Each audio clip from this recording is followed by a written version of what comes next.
Je vais lire ici, pour aller vite, 15, 24, Proverbe 15, 24. Pour le sage, le sentier de la vie mène en haut, afin qu'il se détourne du séjour des morts qui est en bas. Donc, là, on comprend déjà que, je vais relire, je ne sais pas si... Donc, on dit que pour le sage, n'est-ce pas, le chemin, le sentier doit mener, n'est-ce pas, en haut.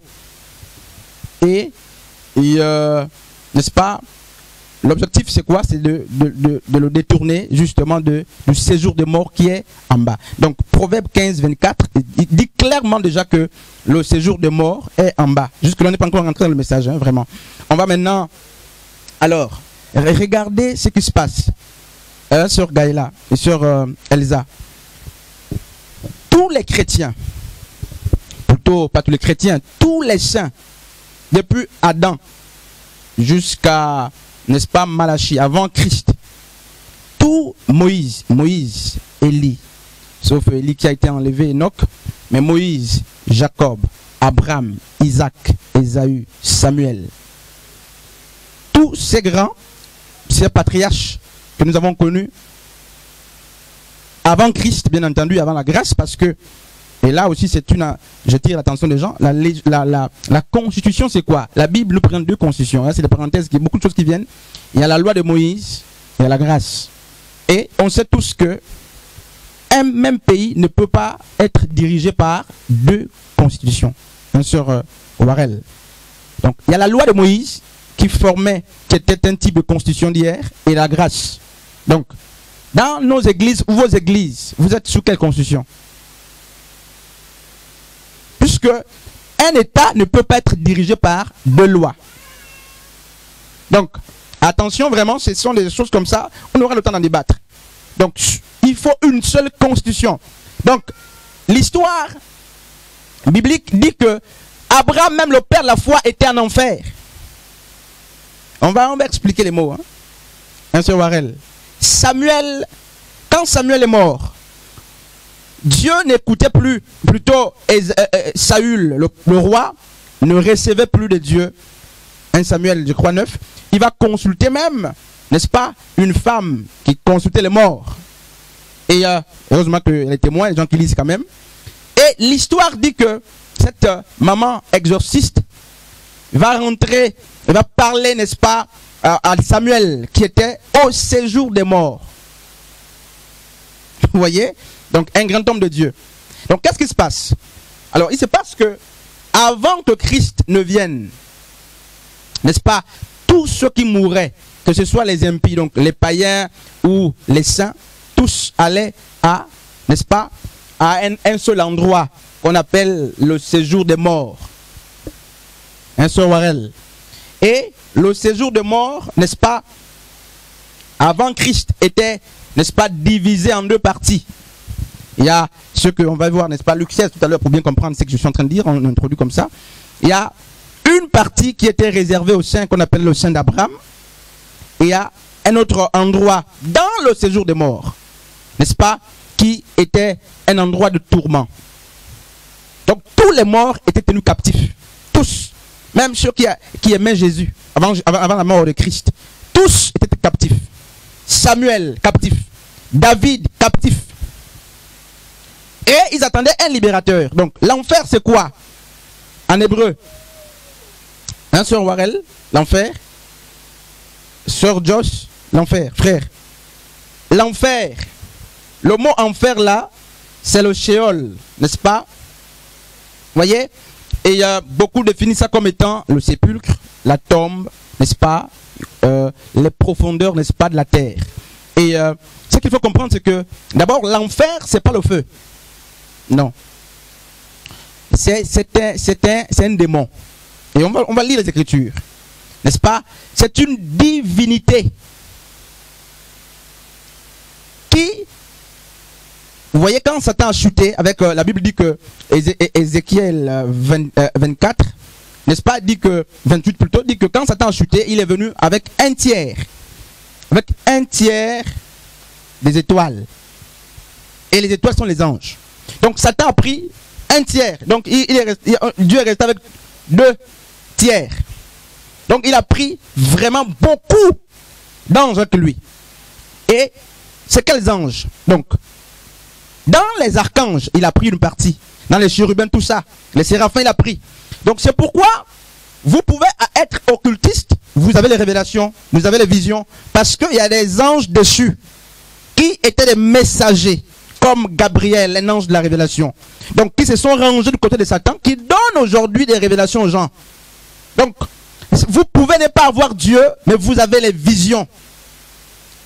Mais vous êtes animé par cet ange dessus, qui hier avait pour mission de révéler les mystères. Et donc, vous allez comprendre en fonction de l'histoire que donc le Sheol en question, c'est une divinité. C'est pas d'abord le feu qui brûle les gens. C'est les profondeurs de la terre. Et tout le monde était ici. Et même Christ, quand il est mort 3 jours, il est allé en enfer. Voyez? Christ est... Arrête une question. Vraiment, je vous laisse, s'il y a une question, interrompez, posez. Hein, vraiment, il ne faut pas qu'on aille comme ça. S'il y a une question, posez-la, on avance. Donc, il y a beaucoup de textes à lire. N'est-ce pas? Donc, j'étais en train d'introduire, c'est le Sheol. Ils appellent ça comme ça. C'est n'est-ce pas, les profondeurs de la terre. C'est la tombe aussi. D'autres utilisent la tombe. Ça, c'est... N'est-ce pas? Ça, c'est les Hébreux qui le disent, n'est-ce pas? Maintenant, les Grecs appelaient l'enfer, n'est-ce pas, Dieu, le dieu Hadès. Ça, c'est les Grecs. N'est-ce pas? C'était une divinité. Ça, c'est les Hébreux, ça, c'est les Grecs. Ils l'appelaient le dieu Hadès. Donc, en fait, c'est une maison close que personne ne peut ouvrir. Un dieu terriblement fort, puissant, qui tenait tout le monde captif. Et alors on va d'abord lire un texte, Apocalypse chapitre 20 à partir du verset 14. Vraiment, je ne sais pas s'il y a... Voilà, Apocalypse 20, verset... Apocalypse 20, verset 14. Et la mort... Non, je vais commencer au verset 13. Apocalypse 20, verset 13 à 14. La mer rendit les morts qui étaient en elle. La mort et le séjour des morts. Donc, la mort, c'est pas le séjour des morts. Il y a la mort, il y a le séjour des morts. Qui ne sont pas des lieux seulement. Ce sont des démons. Donc, des puissances. La mer rendit les morts qui étaient en elle. La mort et le séjour des morts rendirent les morts qui étaient en eux. Et chacun fut jugé selon ses œuvres. Et la mort et le séjour des morts furent, voyez, la mort et le séjour des morts furent jetés dans les temps de feu. Donc frère, c'est pour te répondre que le temps de feu, ce n'est pas déjà le séjour des morts, ce n'est pas l'enfer. Or, je disais que l'enfer, c'est le Sheol, c'est le dieu Hadès, n'est-ce pas, que d'autres appellent le séjour des morts. Et donc, il ne faut pas confondre avec la mort, avec le lac de feu, et avec, n'est-ce pas, le séjour des morts. C'est trois divinités différentes. N'est-ce pas? Et qui ont tenu captifs plusieurs âmes. La mort, la Bible dit, n'est-ce pas, Paul dit que la mort est le dernier ennemi de l'homme. C'est un démon. N'est-ce pas? Le séjour des morts également, c'est une puissance qui tient captif ou captive. Et donc, moi j'ai pris ce passage pour que le frère comprenne que le séjour des morts, ce n'est pas la mort, ce n'est pas le lac de feu déjà. On a les 3 expressions qui sortent là-bas. Donc qu'est-ce qui se passe? Avant la grâce, tous ceux qui mouraient étaient en enfer, même les saints. N'est-ce pas? Ils étaient tenus captifs. Et quand on lit Matthieu chapitre 16, à partir du verset 18 là-bas, Christ dit à Pierre que je te donnerai les clés, n'est-ce pas, de la mort. Il dit rien ne prévaudra contre son église, rien, ni la mort, ni le séjour des morts, parce qu'il a vaincu, n'est-ce pas? Et allons-y d'abord lire le psaume 110. Je souhaite qu'on aille vite, je vais quand même mettre les textes là ici, pour ne pas qu'on oublie. Le psaume, n'est-ce pas? Le psaume 110, versets 1 à 7. On va aussi prendre le psaume 116, versets 1 à 7. On a pris Apocalypse chapitre 20, à partir du verset 13 à 14.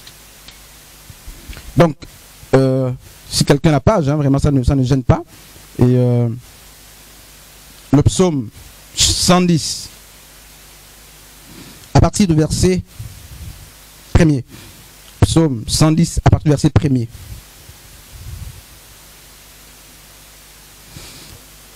À partir du verset 1er, je vais lire. Parole l'Éternel à mon serviteur, assieds-toi à ma droite. C'est qui a écrit ce psaume-là? Donc, citez-moi, est-ce que c'est qui sont les auteurs des psaumes? Citez-moi 3 ou 4. Tchawarel, vous les chantres, vous connaissez ça? David, c'est connu par tout le monde. Oui, qui? Oui, non? Voilà. Donc, oui, sœur Doris. David n'est pas le seul à avoir écrit les psaumes. Moïse, Myriam, n'est-ce pas? Les fils de Corée, Asaph, ils sont nombreux. C'est pas que moi David. C'est grave, je vous dis, que Dieu nous aide. Il dit, parole d'Éternel à mon serviteur, assieds-toi à ma droite, jusqu'à ce que je fasse de tes ennemis ton marchepied. L'Éternel étendra de Sion. Le Sion, c'est quoi, Freyan? Sion, c'est Warel. Sion, c'est Jérusalem, n'est-ce pas? L'Éternel étendra de Sion le spectre, n'est-ce pas, de la puissance, domine au milieu de tes ennemis. Ton peuple est plein d'ardeur quand tu rassembles ton armée, avec tes ornements sacrés du sein de l'aurore. Ta jeunesse vient à toi comme une rosée. L'Éternel l'a juré et il ne s'en repentira point. Tu es sacrificateur pour toujours, à la manière de Melchisédek. C'est David qui parle, mais en fait, c'est une prophétie qui annonçait le Messie. Le Seigneur, à ta droite, brise des rois au jour de sa colère. Il exerce la justice parmi les nations, tout est plein de cadavres. Il brise de tête sur l'étendue du pays. Verset 7. Il boit, n'est-ce pas, au torrent pendant la marche. C'est pourquoi il relève la tête. Psaume 116. 116, vraiment on va vite. 116 à partir du verset 1er. J'aime l'Éternel car il entend ma voix, mes supplications, car il a penché son oreille vers moi et je l'invoquerai toute ma vie. Les liens de la mort m'avaient environné et les angoisses du sépulcre, en fait sépulcre ici c'est séjour des morts, les angoisses du sépulcre m'avaient saisi. J'étais en proie à la détresse et à la douleur. Mais j'invoquais le nom du Seigneur et l'Éternel. Ô Éternel, sauve mon âme. L'Éternel est miséricordieux et juste. Notre Dieu est plein de compassion. L'Éternel garde les simples. J'étais malheureux et il m'a sauvé. Mon âme retourne à ton repos, car l'Éternel t'a fait du bien. David était en train de prophétiser sur le Messie. Et quelque part, il dit, n'est-ce pas, tu ne permettras pas que ton serviteur connaisse la corruption. Donc, David était en train, n'est-ce pas, de parler du Messie, ici. Un frère Yann. Donc, ce sont des prophéties qui annonçaient le Messie. Donc, voici l'enfer. Le Sheol, donc, le dieu Hadès, pour les Grecs et pour les Hébreux. L'enfer est ouvert depuis que Satan s'est rébellé. L'enfer. L'enfer a commencé à exercer depuis la chute de Satan. La rébellion de Satan. Depuis ce jour, n'est-ce pas, l'enfer exerce son autorité. Et il y a beaucoup actuellement qui sont en enfer. Je ne dis pas qu'ils sont dans le lac de feu. On va voir tout ça. Ils sont en enfer. Donc l'enfer, c'est quoi? À la fin, on se rend compte que c'est un lieu qui est réservé pour les tourments provisoires de ceux qui ne sont pas en Christ. L'enfer. Vous voyez? Et on va lire d'abord une histoire, n'est-ce pas? Luc, chapitre 16, à partir du verset 19, je crois, n'est-ce pas? Luc, chapitre 16. À partir du verset, n'est-ce pas? 19. Alors, il y avait un homme riche qui était vêtu de pourpre, vous connaissez l'histoire, un pauvre nommé Lazare, vous connaissez l'histoire. Voilà, donc, alors, c'est Luc 16. C'est Luc 16, verset 19. Et on dit que Lazare était pauvre, et il y avait à côté de Lazare un riche. Alors, le riche avait sémé pour la corruption, il avait sémé, il avait amassé sur la terre, sans amasser dans le royaume. Et Lazare était un prédicateur mendiant, n'est-ce pas, qui avait seulement amassé dans le ciel. Et il faut pas être à l'image de Lazare. C'est pas un exemple à suivre. Vous voyez, c'est un homme qui, après de prêcher, fait la mendicité. Parce qu'il n'avait pas trouvé utile de s'aimer sur la terre. Donc,